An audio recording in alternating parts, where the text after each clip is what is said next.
স্বাগত একাত্তরের খেলা যোগের সাথে আছে আমি কোহিনুর কণা। 15ই ফেব্রুয়ারি আসতে আরো অনেক দেরি, নাটকও অনেক এপিসোড আসলে রিলিজ হওয়া বাকি আছে। প্রতিদিনই আসলে আমরা দেখতে পাচ্ছি নতুন নতুন নাটক, পাকিস্তান, আইসিসি, ভারত সবকিছুকে ঘিরে। এই অবস্থা নিয়ে কথা বলতে চাই, দেশের ক্রিকেট নিয়ে কথা বলবো। স্টুডিওতে আমাদের সাথে আছেন ক্রীড়া সাংবাদিক তাইবরন্ত।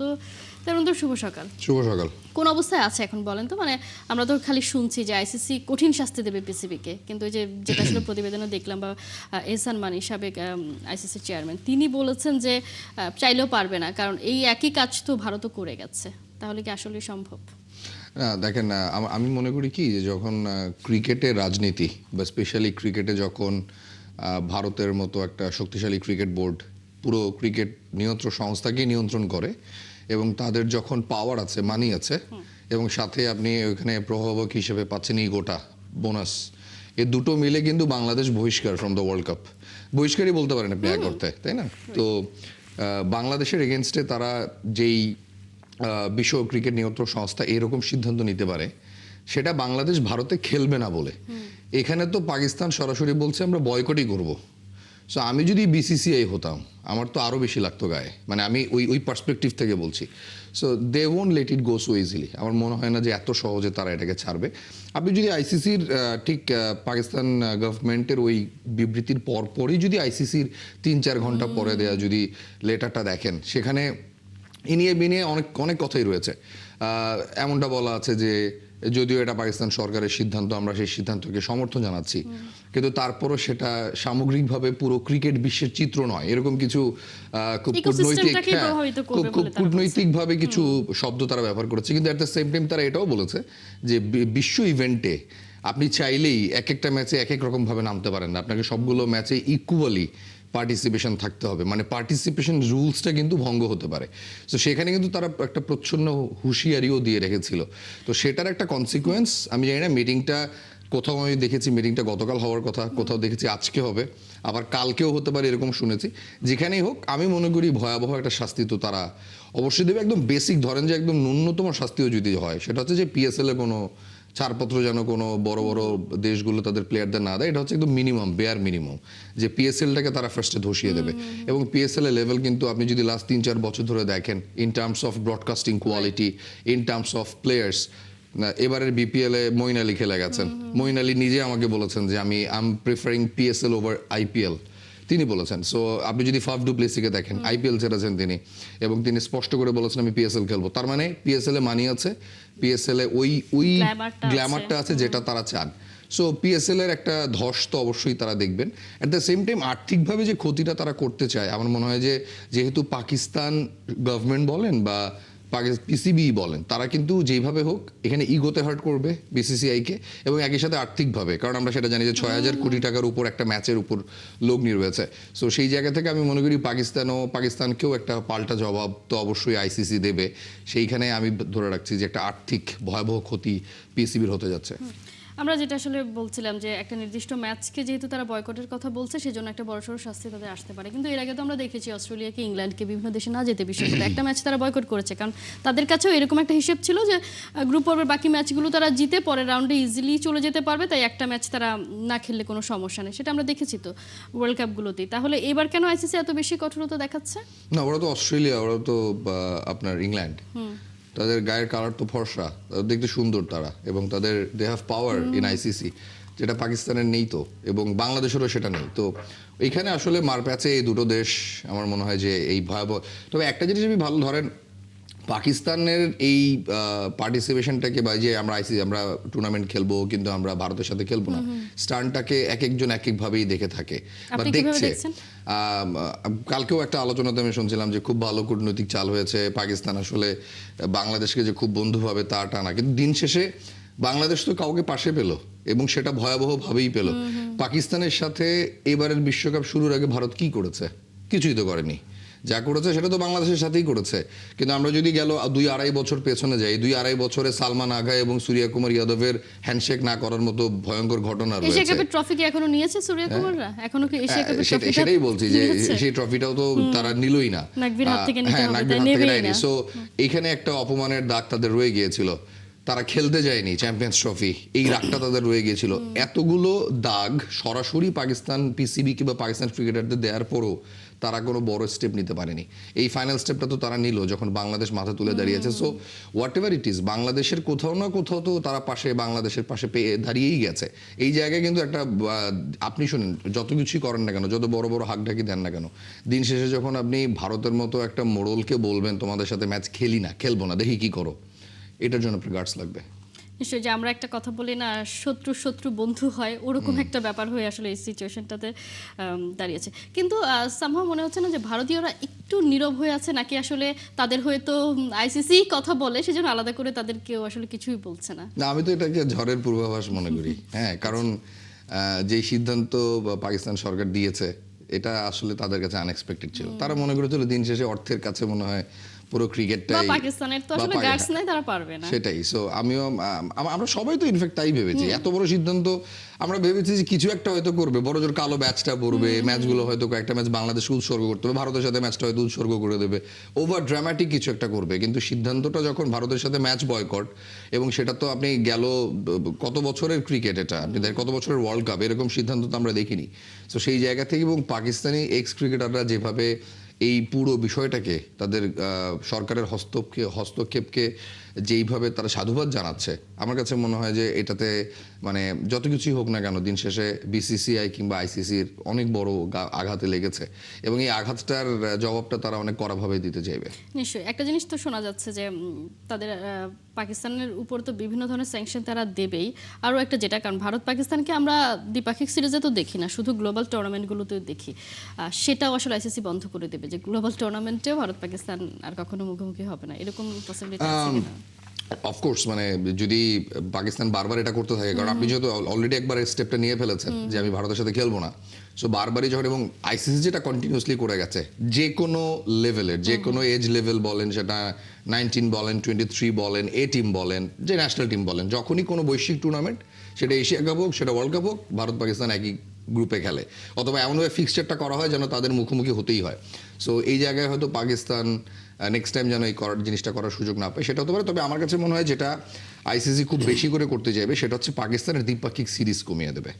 তো আপনি যাই করেন না কেন, বৈশ্বিক টুর্নামেন্টে পাকিস্তানের সাথে ভারতের ম্যাচ বন্ধই করে দেন, কিংবা আপনি পিএসএল এ প্লেয়ার যাওয়া বন্ধ করে দেন, সবচেয়ে বড় ইম্প্যাক্টটা কিন্তু দ্বিপাক্ষিক সিরিজে, যেটা সবচেয়ে বেশি খেলে। পাকিস্তান যখন অন্য দেশের সাথে লিয়াজোতে দ্বিপাক্ষিক সিরিজ করতে পারবে না, এবং সেটা যখন আইসিসি নির্ধারণ করে দেবে যে তোমরা খেলবে না পাকিস্তানের সাথে, এটার অনেক বড় একটা ইম্প্যাক্ট থাকবে পিসিবির। নিশ্চয়ই। আমরা তো শুধু আলোচনাটা করছি যে বাংলাদেশ পাকিস্তান তাদের উপর আসলে কি ধরনের নিষেধাজ্ঞা, বাংলাদেশকে তো নিষেধাজ্ঞা আসলে দিয়েছে, পাকিস্তানের উপর আর কি কি আসতে পারে, বা আমরা এখনো পর্যন্ত আজকে 3 তারিখ ফেব্রুয়ারি, মানে বিশ্বকাপের আর সপ্তাহখানেক তো নেই, 7 তারিখে শুরু হচ্ছে, এখনো পর্যন্ত আমরা হচ্ছে একটা সুন্দর পরিবেশ দেখতে পাচ্ছি না। মানে এরকম ভয়াবহ চ্যালেঞ্জের মুখে আমরা কখনোই দেখিনি পড়ে যেতে। মনে হয় যে এবারের ওয়ার্ল্ড কাপটা আসলে ঠিকঠাক ভাবে শেষ পর্যন্ত হবে।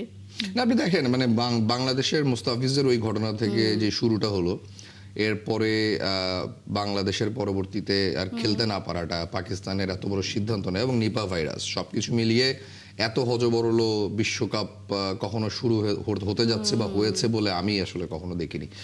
সবচেয়ে বড় কথা, এটা ভারতে খেলাটা, মানে মোস্টলি খেলা হচ্ছে ভারতে, সো অনেক চ্যালেঞ্জিং। কারণ আপনি হয়তো এই ধরনের ইস্যুতে মানে পিসিবি বা বিসিবিদের সাথে হয়তো লড়াই করতে পারবেন, কিন্তু লড়াইটা যদি নিপা ভাইরাসের এগেনস্টে হয়, ওখানে তো আর হাত নেই কারো। সো ওইখানে আমার মনে হয় যে সংখ্যা কি দেখছেন, মানে যতটুকু খবরে পড়েছে, আসলে সবই তো স্পেকুলেশন। ধরেন আমরা এত দূর থেকে বসে হয়তো এদিক ওদিক পড়াশোনা করে যতটুকু জানতে পারি, কিন্তু যেহেতু কনসার্ন রয়েছে, এবং স্পেশালি যখন এই ধরনের ইস্যুতে, মানে সবচেয়ে বেশি নাক ছিটকানোর লোকজন তো আসলে অস্ট্রেলিয়া, ইংল্যান্ড কিংবা ধরেন সাউথ আফ্রিকান, তারা এই ধরনের পরিবেশে কখনো যেতেই যাবে না। সো ওই এই ধরনের একটা টালমাটাল পরিবেশে ওয়ার্ল্ড কাপ শুরু হতে যাচ্ছে।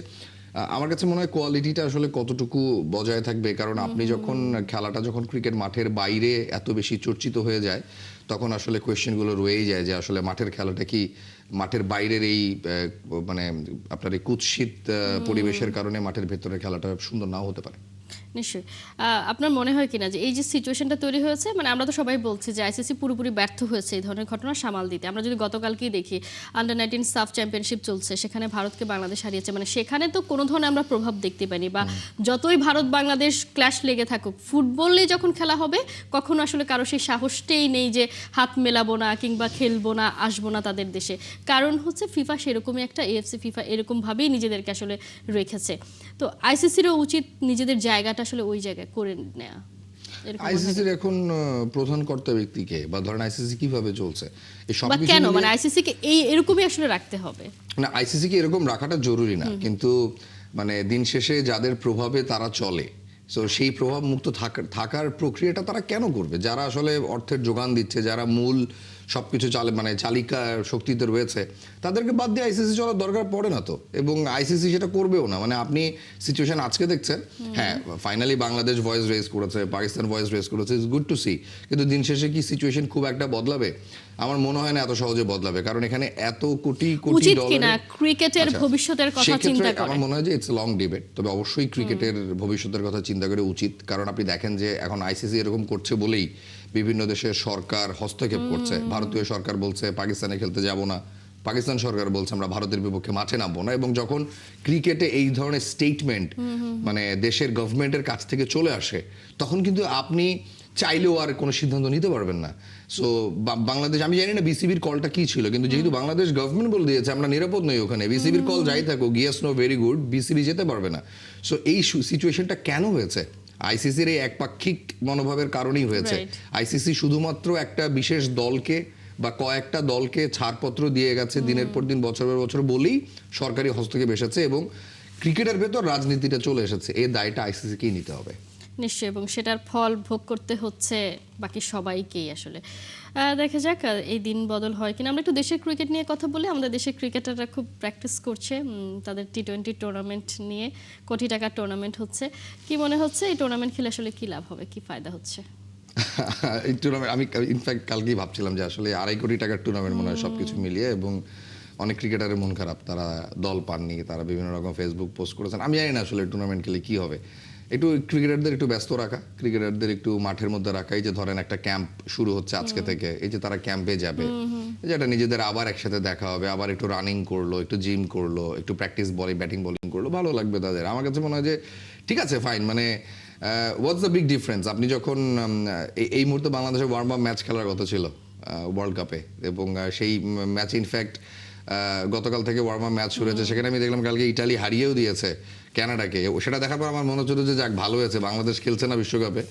ইটালির সাথে যদি বাংলাদেশের ম্যাচ হতো তাহলে না জানি ওখানে কি হতো, কারণ ইটালি টিমটা is really solid team. Italy শুনলে তো আমাদের খালি ফুটবলের কথা মনে হয়, ইটালি যে আসলে ক্রিকেটে কত ভালো দল সেটা জানতে হলে একটু ইটালির খেলাটা স্কোর কার্ড দেখতে হবে।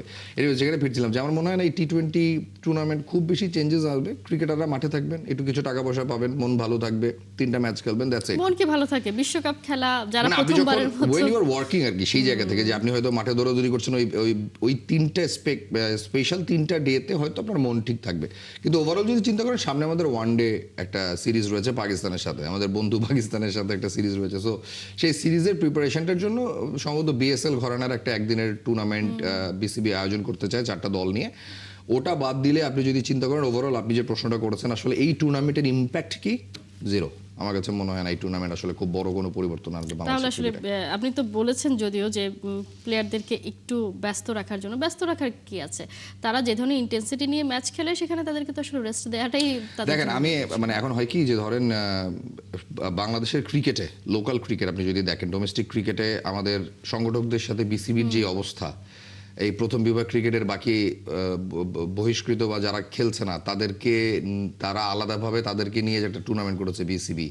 তারপরে এই যে আমরা বিশ্ব ক্রিকেটে খেলতে যাচ্ছি না, সাংবাদিকদেরকে আমরা ঢুকতে দিচ্ছি না, হ্যাঁ, কোন স্টেক হোল্ডারের সাথে যে ভালো সম্পর্ক নেই বাংলাদেশ ক্রিকেট বোর্ডের।